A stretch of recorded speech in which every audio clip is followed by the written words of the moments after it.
নাফরমানের দুনিয়া শেষ হয় না। আমার কথা সাফ কথা, এটা মনে রাখতে হবে। এই জন্য দোস্ত বাপ, আমরা ফিকির করেছি। আমি সব সময় এটা বলি, লোনা জলে তৃষ্ণা মেটে না। মানে যে পানি লবণাক্ত, ওই পানিতে তৃষ্ণা মেটে না। ঠিক হারামের মধ্যে, গুনাহের মধ্যে তৃপ্তি আসে না, তৃপ্তি আসে না। সারা রাত উলঙ্গ ছবি দেখেও যুবক তৃপ্ত হয়। এক সাগর মদ পান করেও মদখোর, নেশাখোর, ফুট্টাখোর, বাবাখোর, ডালখোর, ইয়াবাখোর, হারামখোর কোনোদিন তৃপ্ত হয় না। কিন্তু এক গ্লাস পবিত্র পানি এক গ্লাস তৃষ্ণার্ত ব্যক্তিকে তৃপ্ত করে দেয়। একজন স্ত্রী 60 বছর এক পুরুষের জীবন, 70 বছর এক পুরুষের জীবনে তৃপ্তি এনে দেয়। একজন বৌদি হালাল স্ত্রী, যেটা হালাল সেটা তৃপ্তি দেয়, যেটা হারাম সেটা কি দেয় না, তৃপ্তি দেয় না, বাপ সুখ দেয় না, গুনাহ ইজ্জত দেয় না, আল্লাহর নাফরমানি সম্মান দেয় না, সম্মান দেয় না। এজন্য আমরা প্রত্যেকের কাছে, আমিও বললাম আমার জন্য, আপনার জন্য, জওয়ান বুড়ো সবার জন্য, আমরা আখিরাতের ফিকির করা চাই। আমাদের জিন্দেগি আখিরাত। আমরা মুসলমান, আমরা মুমিন, আমাদেরকে আল্লাহ বানাইছেন আখিরাতের জন্য। এজন্য পুরা কোরআনুল কারীমে আল্লাহ তাআলা আমাদেরকে বারবার ডেকে ডেকে আমাদেরকে আখিরাতের সন্ধান দিয়েছেন, ইবাদতের সন্ধান দিয়েছেন। বলছেন বান্দা এটা করো, এটা ছাড়ো, এটা করো, এটা ছাড়ো, এটা করো, এটা ছাড়ো, বিনিময়ে আমি তোমারে মুত্তাকি বানাবো, আমি তোমারে জান্নাতি বানাবো, আমি তোমার আখিরাত সাজায় দেব, আমি তোমার পরকালে তোমার সম্মানের জিন্দেগি দান করব। একজনকেই বললাম ফিকির করেন, ফিকির করে। অনেক কিশোর যুবক ছেলে বুঝতেই চায় না, ওই মনে করে রং তামাশার এই জিন্দেগি এটাই শেষ, এটাই শেষ। সারা রাত নারী, ছবি, উলঙ্গ দৃশ্য, সারাদিন নিজের মতো করে আড্ডা দেয়। তার মনে যা চায়, চুল এমন রাখছো, আমার মন চাইছে, পরনের পোশাক এমন কেন, আমার মন চাইছে। ইউর উইশ ইউর লাইফ, তোমার চয়েস, তোমার লাইফ, তোমার পছন্দ, তোমার জীবন। বাহ, বেঈমানদের কথা। ইউর লাইফ ইউর চয়েস, তোমার জীবন, তোমার চয়েস, তোমার যেটা ভাল লাগে এটা করো। অন্য এখানে কি, অন্য এখানে কি? তোমার হিন্দু মেয়ে পছন্দ হয়েছে, ঠিক আছে, তোমার ইহুদি পছন্দ হয়েছে, হ্যাঁ ঠিক আছে, এখানে অন্য কি? তোমার যেটা ভাল লাগে, তোমার যেটা মন চায়, তোমার পছন্দই তোমার জীবন। খোদার কসম, কোরআন শরীফের আয়াত আছে বাপ, সূরা আরাফের মধ্যে আল্লাহ তাআলা বলছে, এই মনের ইচ্ছা মতো যে চলে, ওয়াত্তাবা হাওয়াহু, যে তার নফসের মনের চাহিদার অনুসরণ করে, আল্লাহর বিধান, রাসূলের বিধান, কোরআনের বিধান, ইসলামের বিধান, ধর্মের বিধান কিছুই যে মানে না, কোনো ধার ধারে না, পরোয়া করে না, পাত্তা দেয় না, আল্লাহর কসম, আল্লাহ কোরআনে বলছেন ফামাসালুহু কামাসালিল কালব, ওই ব্যক্তির উদাহরণ, ওই ব্যক্তির জিন্দেগি কুকুরের মতো, কুত্তার মতো, কুত্তার মতো, কুত্তার মতো, কুত্তার মতো। ওই জিন্দেগি কুত্তার জিন্দেগি, ওই জিন্দেগি কুত্তার জিন্দেগি। আমি বললাম কোরআনের আয়াতে, যে জীবন, যে জীবন মালিকের গোলামি নাই, যে জীবন সৃষ্টিকর্তাকে মনে করায় না, যে জিন্দেগি বানানেওয়ালাকে মনে করায় না, 24 ঘন্টা নাফরমান চলে গেছে, একটা সেজদা দিতে পারলি না, তুই কোন মানুষের বাচ্চা? তুই বেটা, তুই কোন মার ঘরে জন্ম নিছ বেটা? তুই কোন মানুষের বাচ্চা বেটা? তুই কোন মুসলমানের বাচ্চা? তুই কে বললো তোরে মুসলমান বেটা? তুই জানোয়ার না তো জানোয়ার কে বেটা? একটা সেজদা দিবে না, মানুষের বাচ্চা এমন হবে? 24 ঘন্টায় একবারও মনিবের কথা মনে পড়বে না? ওমা কয় কি? আরে বলে কি? কিভাবে সম্ভব? কিভাবে সম্ভব? মানুষের বাচ্চা এমনি হয় কেমনে? মুসলমানের ঘরে জন্ম নিয়ে কিভাবে সম্ভব? বলে হ্যাঁ, সাফ কথার জবাব দেন। রাগ করবেন কার লগে? কোরআন শরীফ এটা তো, কোরআনের আয়াত বলছি। আপনি তর্জমা ভুল করলে পরে আইসেন, অসুবিধা, আমরা তো আসি এনে। বুঝেন নাই? ফামাতালুহু কামাতালিল কালব, সরাসরি কোরআন শরীফ আল্লাহ বলছেন তার উদাহরণ কুত্তার মতো। কালবুন অর্থ কুকুর, অন্য কোনো অর্থ নাই, বিকল্প কোনো অর্থ নাই। ইন তাহমিল আলাইহি ইয়ালহাস আও তাতরুকহু ইয়ালহাস। আহা, আল্লাহ বলছে কুত্তার স্বভাব, সে দৌড়ানি দিল জিহ্বা লম্বা করে হাঁফায়, এমন হাঁফায়। আবার ছেড়ে দিলেও মানে খাড় করাত রাখলো, দাঁড়ানো থাকলেও জিহ্বা লম্বা করে হাঁফায়। এটা কুকুরের স্বভাব। দাঁড়াইয়াও জিহ্বা লম্বা করে জোরে জোরে নিঃশ্বাস ফেলে এমন করে। আবার দৌড়তে দৌড়তে এরকম করে। অর্থ কি? অর্থ হলো তাফসিরে লিখছে সে পাইলো অতৃপ্ত, না পাইলো অতৃপ্ত। এই জন্য নাফরমান হারামখোর, পাইলো অতৃপ্ত, না পাইলো অতৃপ্ত। হযরত মূসা আলাইহিস সালাম তাফসিরের মধ্যে আছে, মূসা আলাইহিস সালাম যখন মিশর থেকে চলে গেছিলেন ফেরাউনের বাহিনীর ভয়ে, ছোটবেলায়, ছোট না মানে কিশোর বয়স বা যুবক বয়স এই সময়, তখন পার্শ্ববর্তী যেই দেশে গেছিলেন ওই দেশের নাম হলো মাদায়েন। তো সেখানে দুই বোন বকরিকে পানি পান করাইবার জন্য কূপের কাছে আসছিল, কিন্তু পুরুষদের বীরের কারণে তারা আগাইতে পারতেছিল না। তখন মূসা আলাইহিস সালাম ওই দুই বোনের বকরিগুলো তিনি নিজে কূপের থেকে পানি উঠাইয়া পানি পান করাই দিছিলেন। তো এগুলো নিয়ে যখন ওই দুই মেয়ে ঘরে ফিরছে, তখন তাদের বাবা, এই দুই বোনের বাপ যিনি ছিলেন তিনি নবী ছিলেন, হযরত শুআইব আলাইহিস সালাম, তিনি পুরো ঘটনা শুইনা একটা মেয়েকে পাঠাইছে যে তুমি গিয়া ওই যুবক ছেলেটাকে ডেকে নিয়ে আসো, সে যে আমাদের বকরিকে পানি পান করায় দিল এর জন্য কিছু পারিশ্রমিক দিতে হবে। তখন এই একজন মেয়ে আবার আয়েশা মূসা নবীর কাছে আসছে, আয়েশা ডাকছে যে আমাদের বাবা আপনাকে ডাকতেছেন, আপনাকে আপনার পারিশ্রমিক দিবে, আপনি আমাদের বাড়িতে চলেন।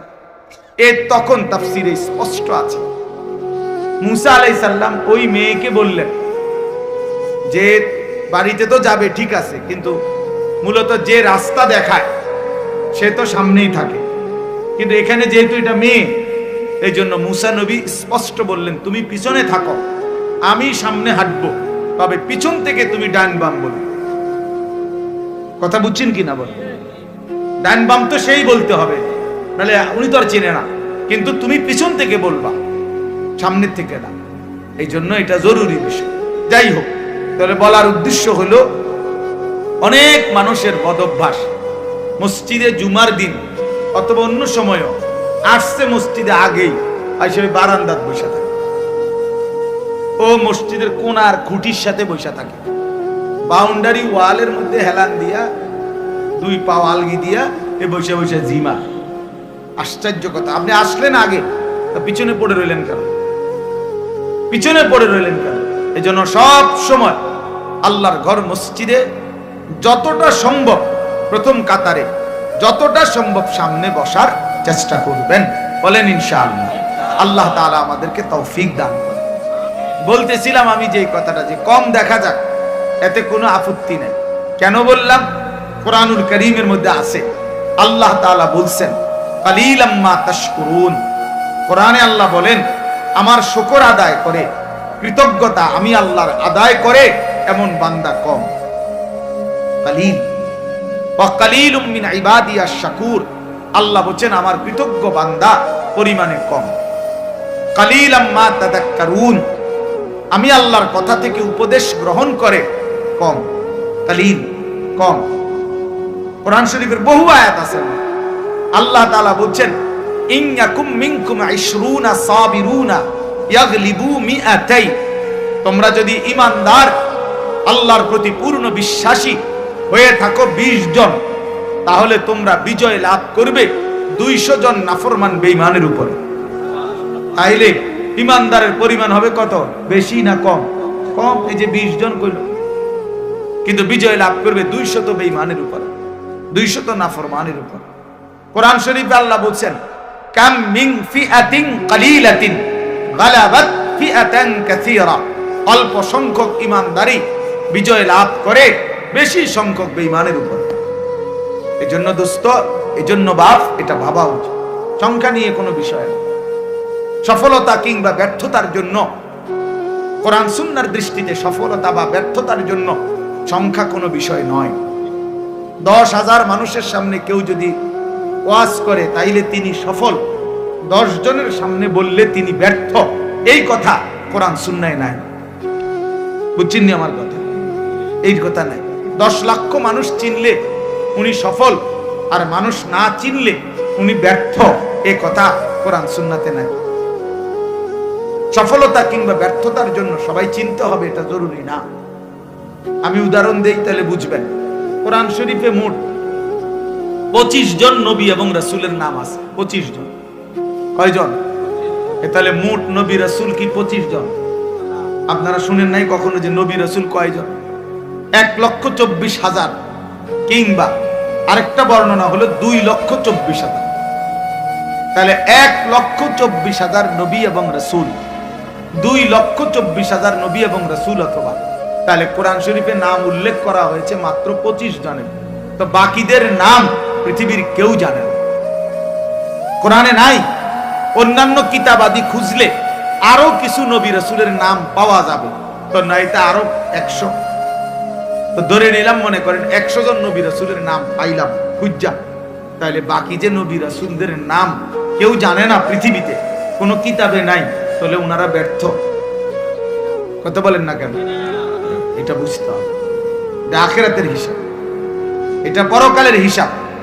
আচ্ছা, আমাদের প্রিয় নবী সাল্লাল্লাহু আলাইহি ওয়াসাল্লাম তিনি যখন বিদায় হজ্জে আরাফাতের ময়দানে, নবীজির নিজে যে বছর হজ করছেন সেই বছর হজ্জের ময়দানে নবীজি ভাষণ দিয়েছিলেন 1,25,000, প্রায় 1.25 লাখ সাহাবীর সামনে।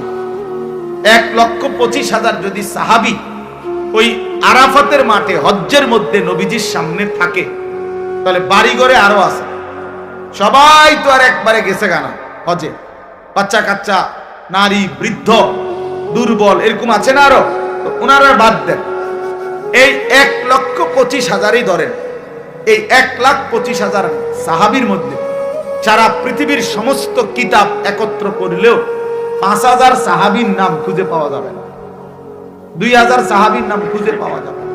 অল্প কিছু সাহাবীর নাম পৃথিবীতে আছে, মানে কিতাবে আছে, উল্লেখ আছে। তাইলে আপনি ধরেন একেবারে 5,000-এর নাম পাওয়া গেল, ধরে নিলাম কথার কথা, তাহলে 5,000 সাহাবীর নামও যদি খুঁজে পাওয়া যায়, তাহলে তো শুধু হজ্জের ময়দানের ওই 1,20,000 সাহাবীর নাম পৃথিবীর কেউ জানে না, তো ওনারা ব্যর্থ। এইটা আমরা মনে রাখতে হবে, এটা খুব জরুরি বিষয়। এক তো আখিরাতের মুআমালা, আরেক তো হলো দুনিয়ার, আপনাদের দুনিয়ার হিসাব। দুনিয়ার হিসাবে জনপ্রিয়তা, খ্যাতি, এটা একটা বিষয় অনেকে ভাবতে পারে, কিন্তু আখিরাতের দৃষ্টিতে জনপ্রিয়তা অথবা অপরিচিতি এটা কোনো বিষয় না। বিষয় হলো আল্লাহ তাআলা গ্রহণ করলেন কিনা, গ্রহণ করলেন কিনা। আমারে 10 লক্ষ মানুষ চিনে, কিন্তু আল্লাহ তাআলা গ্রহণ করে নাই, তো 2 পয়সার কোনো মূল্য, 2 পয়সার মূল্য। আমারে 50 লক্ষ মানুষ চিনে, তো এতে করে আমার কবরের আযাব মাফ। 1 কোটি মানুষ চিনে, আমারে কবরের আযাব মাফ আমার না? বন্ধু না, বাপ, এটা বুঝতে হবে। আখিরাতের বিবেচনা, আখিরাতের মুআমালা, পরকালের হিসাবে সফলতা কিংবা ব্যর্থতা হচ্ছে আল্লাহ তাআলার গোলামির মধ্যে, আল্লাহর বন্দেগীর মধ্যে। এজন্য কোরআন শরীফে স্পষ্ট আয়াত আছে। আপনারা দেখবেন অনেক মানুষ জানাজা যখন হয়, আমাদের এই যে ভাইরা যারা রাজনীতি করে, ওনারা সবাই জানাজার মাঠে উপস্থিত থাকে, বক্তব্যও দেয়, এবং অনেক মানুষও সমাজের মান্যগণ্য ব্যক্তিরাও লাশের সামনে 1 মিনিট 2 মিনিট বক্তৃতা দেয়। কিন্তু অধিকাংশই বক্তৃতা দিতে গিয়ে একটা লাইনে শুধু বলে যে কুল্লু নাফসিন যায়িকাতুল মাউত, আমাদের সকলকেই মৃত্যুবরণ করতে হবে। কিন্তু মজার বিষয় হলো কোরআন শরীফের যত জায়গায় এই কথাটা আছে, এতটুকু বলে কোন জায়গায় আল্লাহ কথা শেষ করে নাই। বুঝেন নাই আমার কথাটা? সকলকেই মৃত্যুর স্বাদ গ্রহণ করতে হবে, এরপরে কথা শেষ, একটা দাড়ি, এমন না। প্রত্যেক আয়াতে এই কথার সাথে আরো কথা আছে। সেই কথাটা কি? সেই কথাটা কি? আল্লাহ তাআলা কোরআনুল কারীমে স্পষ্ট বলছেন, কুল্লু নাফসিন যায়িকাতুল মাউত, প্রতিটি প্রাণ, প্রতিটি আত্মাকেই মৃত্যুর স্বাদ গ্রহণ করতে হবে। তবে এই আল্লাহ আয়াত শেষ করে নাই, এরপরের কথাগুলো শুনেন। আল্লাহ বলেন, ওয়া ইন্নামা তুওয়াফাউনা উজুরাকুম ইয়াউমাল কিয়ামা, এবং অবশ্যই তোমাদেরকে তোমাদের সারা জিন্দেগীর কৃতকর্মের ফলাফল আখিরাতে কিয়ামতের দিন দেয়া হবে। এরপরে আল্লাহ বলেন, ফামান যুহজিহা আনিন নার ওয়া উদখিলাল জান্নাতা ফাকাদ ফাজা। বাপ মনোযোগ দিয়া শুনেন, অল্পই শুনেন, দিল দিয়া শুনেন, একজনই শুনেন, আমার কোনো অসুবিধা নেই। আমি তো আর প্রার্থী না, কাজের সমস্যা নাই, আমার কোনো এত সমর্থনের কি আছে যে আমি সবাই আমার ভোটার হাইতে এমন কিচ্ছু না, কাজে একজনই শুনেন। তাই এই জন্য বললাম যে আল্লাহ তাআলা বলেন, ফামান যুহজিহা আনিন নার ওয়া উদখিলাল জান্নাতা। আল্লাহ বলেন, আখিরাতের ময়দানে, হিসাবের মাঠে যাকে জাহান্নাম থেকে মুক্তি দেয়া হবে এবং জান্নাতে প্রবেশ করানো হবে, খোদার কসম আল্লাহ বলেন, ফাকাদ ফাজা, সেই কেবল সফল হলো, সেই কেবল কৃতকার্য হলো, সেই কেবল কামিয়াব হলো। এরপরও শেষ হইছে না কথা, আটটু রইছে। এরপরে আল্লাহ বলেন, অতএব তোমরা যদি জানতে চাও বান্দা, তাহলে দুনিয়ার সফলতা ব্যর্থতা এটা। আল্লাহ বলেন, ওয়ামাল হায়াতুদ দুনিয়া ইল্লা মাতাউল গুরুর। এই বান্দা মনে রেখো, দুনিয়ার জীবন শুধুই ধোঁকা, ধোঁকা, ধোঁকা, ধোঁকা, ধোঁকা। এটা দুনিয়া ধোঁকা। আল্লাহ কোরআনে বানানে ওয়ালা যিনি, তিনি বলছেন এটা ধোঁকা। যিনি সৃষ্টিকর্তা তিনি বলছেন, কোম্পানি বলছে এটা 2 নম্বর। আপনি কিনতেন কোন গাছ ধরে, এটা 1 নম্বর। কোম্পানি প্রোডাক্ট করে যে উৎপাদন করছে যিনি, উনি বলছে এটা খেলনা, আপনি কিনতেন কোন এটা আসল। যিনি বানাইছেন তিনি আল্লাহ, তিনি বলছেন, ওয়ামা হাদিহিল হায়াতুদ দুনিয়া ইল্লা লাহবুন ওয়া লাইব। বান্দা, দুনিয়া আমি বানাইছি, আমি জানি আমি কি বানাইছি। আল্লাহ বলে, দুনিয়ার জীবন শুধুই তামাশা, শুধুই খেলাধুলা। লাহবুন লাইবুন, খেলাধুলা, তামাশা, মালাঠোলা। মালাঠোলা, ছোটবেলায় আমরাও মালাঠোলা খেলছি, ছোটবেলায় আমরাও মালাঠোলা খেলছি। ছোট ছোট বাক্সে আপনার রান্না বান্না করছি, আর ছোট ছোটরা একসাথে অনেক রান্না বান্না মালাঠোলা দিয়ে করছি। সন্ধ্যা হলে মা ডাক দিছে, তো নিজের হাতে সব ভাঙ্গা চুরা আবার মায়ের ডাকে মায়ের কোলে ফিরে গেছি। এই না দুনিয়া? এই দুনিয়া আল্লাহ বলছে এরকম মালাঠোলা। অতএব বাপ, এই কথাটা আমরা মনে রাখতে হবে, সফলতা কিংবা ব্যর্থতা ফয়সালা হবে হাসরের ময়দানে। ऐसे रहे या वैसे रहे, वहां देखना फिर कैसे रहे। এভাবে থাকেন আর ওইভাবে থাকেন, দুনিয়া একভাবে পার হয়েই যাবে। কিন্তু দেখার বিষয় হলো, ওয়াহা দেখনা ফির कैसे रहे, সেখানে কেমন থাকবেন, ওটা হলো দেখার বিষয়। এখানে হাসলেও মরে যাবেন, এখানে কাঁদলেও মরে যাবেন। আমার ভাই, এই যারা মোবাইল হাতে ধরে রাখছেন, আপনি কিচ্ছু বুঝতেন না, এই মোবাইল এটা লই এই জীবন শেষ হই। এই জিন্দেগি এই মোবাইলের উপরে শেষ। এই অসভ্যতাই জীবন শেষ, কিচ্ছু বোঝে না। ওই যে ভাই নিজে নিজে হাসে, এইটাই জিন্দেগি, এটা এক খামখেয়ালির জিন্দেগি। মনে এই মোবাইলের আসক্ত জীবন কোনোদিনও সুখকর হয় না। এই মানুষটার জীবনের কোনো এক পর্যায়ে কোনো সেন্স কাজ করে না। সে 24 ঘন্টা জিন্দেগির সমস্ত আশা আকাঙ্ক্ষা, আবেগ, অনুভূতি, ইচ্ছা, অভিপ্রায় সব মোবাইলের মধ্যেই খোঁজে। হাসেও মোবাইলে, কান্দেও মোবাইলে, জীবনের সব কিছুর সফলতা খোঁজে মোবাইলে। অনেক মানুষ আমার ছবিটা দেখছে, অতএব আমি সফল। এটা ঠিক মতো সবাই দেখে নাই, অতএব আমি ব্যর্থ। সবাই আমারে চিনছে মোবাইলের মাধ্যমে, অতএব আমি সফল। এবার যেমনিও একটা লারা দিতেই লইছে, একটা মানুষ চিনলেই যেমনি পাঞ্জাবি পিন্দাও খুললেও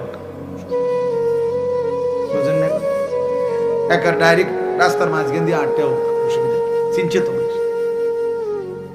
না রে ভাইয়া, রাগ হয়ে না, এই কোনোভাবে মনোযোগ হয় না, এই জিন্দিগি সুন্দর হয় না বাপ, এই জীবন সুন্দর হয় না, এমনি এমনি চলে যায়, দিন নাই রাত নাই, সকাল নাই দুপুর নাই সন্ধ্যা নাই, এটা কেমন জিন্দিগি ভাই, এই কেমন জীবন? 24 ঘন্টা মোবাইল, 24 ঘন্টাই মোবাইল, এই কেমন জিন্দিগি? এই পৃথিবীতে আর কোনো কাজ নাই, এই পৃথিবী গড়ারও কোনো প্রয়োজন নাই, আখিরাত গড়ারও প্রয়োজন। আমরা কিতাব পড়ছি, আমার কাছে আরবি কিতাব আছে, কিমাতুজ জামান ইনদাল উলামা, এই কিতাবের মধ্যে আছে মানে উলামায়ে কেরামের নিকট সময়ের মূল্য। তো ওই কিতাবে আমরা পড়ছি, এক বুজুর্গকে এক সাধারণ মানুষ আইসা বলছে, হযরত আপনার সাথে আমি একটু কথা বলবো। তিনি বললেন, কোনো প্রয়োজনীয় মাসআলা? বললেন এমনি একটু কথা বলতাম। তখন উনি বললেন যে তাহলে তুমি সূর্যের গতিকে কিছুক্ষণের জন্য থামায় রাখো, যতক্ষণ তুমি কথা বলতে চাচ্ছ। যদি তুমি সূর্যের গতি থামাইতে পারো তাইলে আমি রাজি আছি, আর যদি না পারো তাহলে তুমি আমার হায়াতের এই আধা ঘন্টা কেন নষ্ট করো? এই সময় তো আমার, এই 20 মিনিট তো তোমার গেলে আমারও যাবে, 30 মিনিট তো তোমার গেলে আমারও যাবে, তুমি কেন নষ্ট করবে আমার এই হায়াত? বলেন, এইভাবে ভাবতেন না, এইভাবে ভাবছেন, প্রতি সেকেন্ড আমার থেকেই যায়। ইরতাহালাতিদ দুনিয়া মুদবিরা ওয়ারতাহালাতিল আখিরাতু মুকবিলা। নবী সাল্লাল্লাহু আলাইহি ওয়াসাল্লাম বলেন, উম্মত, প্রতি মুহূর্তে প্রতি সেকেন্ডে দুনিয়া তোমার পিছনে যায়, আখিরাত তোমার আগে আসে। এক এক ঘন্টা যাচ্ছে মানে আমার দুনিয়া যাচ্ছে, প্রতি ঘন্টা যাচ্ছে মানে আমার আখিরাত আগাচ্ছে। আমি কবরের দিকে আগাইতেছি, আমি আখিরাতের দিকে আগাইতেছি। ফাকুনু আবনা আল আখিরা ওয়ালা তাকুনু আবনা আদ দুনিয়া। নবী সাল্লাল্লাহু আলাইহি সাল্লাম বলেন, অতএব আখিরাতের সন্তান হও, দুনিয়ার সন্তান হইও না। অর্থাৎ নবীজি বলছেন, উম্মত, আখিরাতের পরিচয়ে পরিচিত হও, শুধু দুনিয়ার পরিচয়ে পরিচিত, শুধু ডাক্তার, শুধু ইঞ্জিনিয়ার, শুধু ব্যারিস্টার, শুধু উকিল, শুধু চাকরিজীবী, শুধু ব্যবসায়ী, শুধু রাজনীতিবিদ, শুধু শুধু এতটুকুই, শুধু একটা দুনিয়ার পরিচয়, ড্রাইভার, শুধু কুলি, শুধু দিনমজুর, শুধু কৃষক, এ তো দুনিয়ার পরিচয়। আল্লাহর নবী বলছেন, আখিরাতের পরিচয়ে পরিচিত হও। লোকে যেন বলে সে নামাজি, সে চরিত্রবান, সে দিনদার, সে আখলাকওয়ালা, সে মসজিদকে ভালোবাসে, মাদ্রাসাকে ভালোবাসে, উলামায়ে কেরামকে ভালোবাসে, বছর শেষে হিসেব করে যাকাত দেয়, বা জামাত মসজিদে নামাজ পড়ে,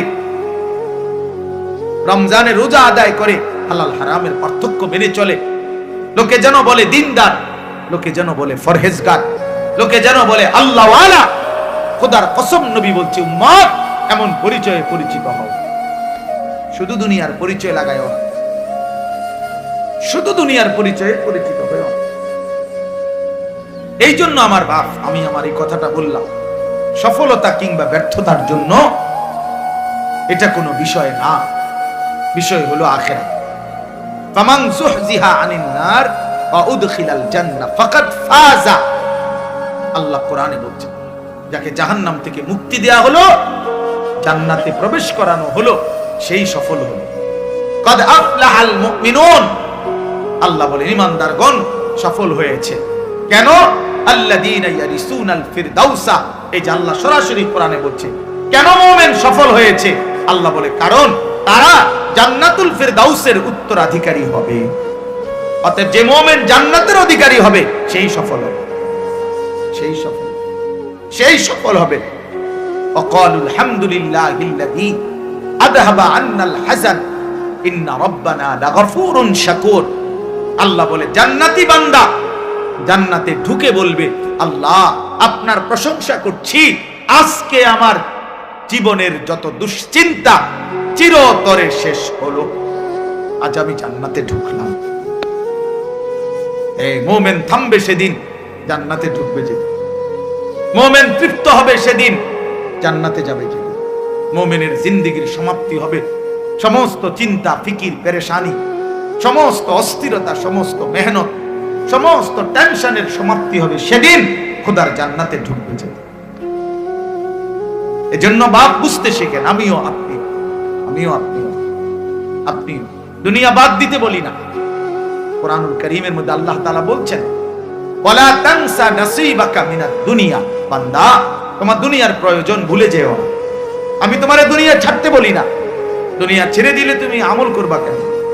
হায়াত না পাইলে বন্দেগী করবা কেন? দুনিয়া বাদ দিতে বলেন, আখিরাতকে 24 ঘন্টা সঙ্গী বানাইতে বলছে, সঙ্গী বানাইতে বলছে। কোরআনে আল্লাহ দোয়া শিখাইছে, মুমিনের দোয়া। আপনারা সবাই পারেন এই দোয়াটা, সবাই এই দোয়া এটা পারে। রব্বানা আতিনা ফিদ দুনিয়া হাসানা ওয়া ফিল আখিরাতি হাসানা ওয়া কিনা আযাবান নার। আয় আল্লাহ, আমি পুরা দুনিয়া চাই না। আল্লাহ, আমি পুরা দুনিয়ার যা ইচ্ছা তাই চাই না।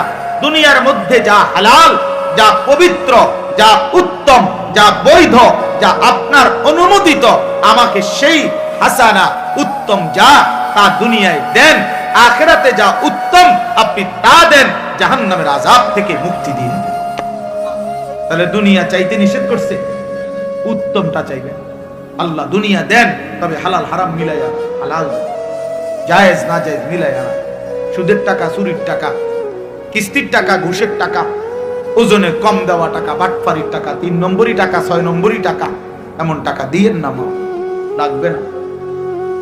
এমন দুনিয়া ছেড়ে দিলাম, দুনিয়া ছেড়ে দিলাম।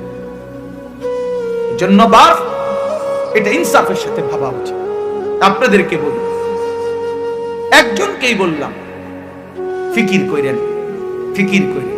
অনেক কিশোর যুবক ছেলে বুঝতেই চায় না, ওই মনে করে রং তামাশার এই জিন্দেগি এটাই শেষ, এটাই শেষ। সারা রাত নারী, ছবি, উলঙ্গ দৃশ্য, সারাদিন নিজের মতো করে আড্ডা দেয়। তার মনে যা চায়, চুল এমন রাখছো, আমার মন চাইছে। পরনের পোশাক এমন কেন, আমার মন চাইছে। ইউর উইশ ইউর লাইফ, তোমার চয়েস, তোমার লাইফ, তোমার পছন্দ, তোমার জীবন। বাহ, বেঈমানদের কথা।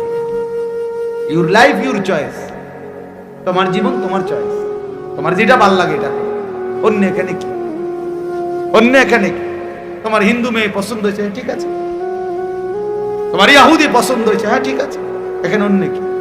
তোমার যেটা ভাল লাগে এটা, তোমার যেটা মন চায় এটা, তোমার পছন্দই তোমার জীবন। খোদার কসম, কোরআন শরীফের আয়াত আছে বাপ, সূরা আরাফের মধ্যে আল্লাহ তাআলা বলছে, এই মনের ইচ্ছা মতো যে চলে, ওয়াত্তাবা হাওয়াহু, যে তার নফসের মনের চাহিদার অনুসরণ করে, আল্লাহর বিধান, রাসূলের বিধান, কোরআনের বিধান, ইসলামের বিধান, ধর্মের বিধান কিছুই যে মানে না, কোন ধার ধারে না, পরোয়া করে না, পাত্তা দেয় না, আল্লাহর কসম, আল্লাহ কোরআনে বলছেন, ফামাসালুহু কামাসালিল কালব, ওই ব্যক্তির উদাহরণ, ওই ব্যক্তির জিন্দেগি কুকুরের মতো, কুত্তার মতো, কুত্তার মতো, কুত্তার মতো, কুত্তার মতো। ওই জিন্দেগি কুত্তার জিন্দেগি, ওই জিন্দেগি কুত্তার জিন্দেগি। আমি বললাম, কোরআনের আয়াত এটা। যে জীবন মালিকের গোলামি নাই, যে জীবন সৃষ্টিকর্তাকে মনে করায় না, যে জিন্দেগি বানানেওয়ালাকে মনে করায় না, 24 ঘন্টা নাফরমান চলে গেছে, একটা সেজদা দিতে পারলি না, তুই কোন মানুষের বাচ্চা? তুই বেটা, তুই কোন মার ঘরে জন্ম নিছ বেটা? তুই কোন মানুষের বাচ্চা বেটা? তুই কোন মুসলমানের বাচ্চা? তুই কে বললো তোরে মুসলমান বেটা? তুই জানোয়ার না তো জানোয়ার কে বেটা? একটা সেজদা দিবে না? মানুষের বাচ্চা এমন হবে? 24 ঘন্টায় একবারও মনিবের কথা মনে পড়বে না? ওমা কয় কি? আরে বলে কি? কিভাবে সম্ভব? কিভাবে সম্ভব? মানুষের বাচ্চা এমনি হয় কেমনে? মুসলমানের ঘরে জন্ম নিয়ে কিভাবে সম্ভব বলে? হ্যাঁ, সাফ কথার জবাব দেন। রাগ করবেন কার লগে? কোরআন শরীফ এটা তো কোরআনের আয়াত বলছি। আপনি তর্জমা ভুল করলে পরে আইসেন, অসুবিধা, আমরা তো আসি এনে, বুঝেন নাই? ফামাসালুহু কামাসালিল কালব, সরাসরি কোরআন শরীফ আল্লাহ বলছেন তার উদাহরণ কুত্তার মতো। কালবুন অর্থ কুকুর, অন্য কোনো অর্থ নাই, বিকল্প কোনো অর্থ নাই। ইন তাহমিল আলাইহি ইয়ালহাস আও তাতরুকহু ইয়ালহাস। আহা, আল্লাহ বলছে কুত্তার স্বভাব, সে দৌড়ানি দিল জিহ্বা লম্বা করে হাঁফায়, এমন হাঁফায়। আবার ছেড়ে দিলেও মানে খাড় করাত রাখলেও, দাঁড়ানো থাকলেও জিহ্বা লম্বা করে হাঁফায়। দেখি, এটা কুকুরের স্বভাব। দাঁড়াইয়াও জিহ্বা লম্বা করে জোরে জোরে নিঃশ্বাস ফেলে এমন করে, আবার দৌড়তে দৌড়তে এরকম করে। অর্থ কি? অর্থ হলো তাফসিরে লিখছে, সে পাইলো অতৃপ্ত, না পাইলো অতৃপ্ত। এই জন্য নাফরমান হারামখোর, পাইলো অতৃপ্ত, না পাইলো অতৃপ্ত। বেচা কিনা চলতেছে, মাল বেচে, নতুন মাল ট্রাকের থেকে নামায়, আপনি জিঙ্গাবেন কি অবস্থা বেচা কিনা? কি নাই, আগের ব্যবসা নাই, টাকায় মাল বেচতেছ, মাল এটি শেষ হয়ে গেছে, নতুন মাল নামাইতে আছে ট্রাকের থেকে। কিরে, কোন ব্যবসা নাই? বুঝেন নাই আমার কথা? এটাই না, না নাই, ও ব্যবসার মজা নাই, ও আগের ব্যবসা নাই। আর কোনটা নাই? আগের ব্যবসা কোন বছর? কি গত 300 বছর আগের ব্যবসা নাই? তো তুমি এই সময় জন্ম নিলা কেন? তুমি ওই সময় আইতা, যে সময় ব্যবসা আসিল সেই সময় আইলা না কা? ব্যবসা আসিল নূহ আলাইহিস সালামের জমানায়, ঠিক না? তো ওই সময় জন্ম নিতা, এই সময় আইছো কি? এটা বুঝি কথা হইলো? মানে এটা হইলো কুকুরের সময়। মানে কি? পেলেও অতৃপ্ত, না পেলেও কি? নাফরমানের দুনিয়া শেষ হয়। আমার কথা সাফ কথা।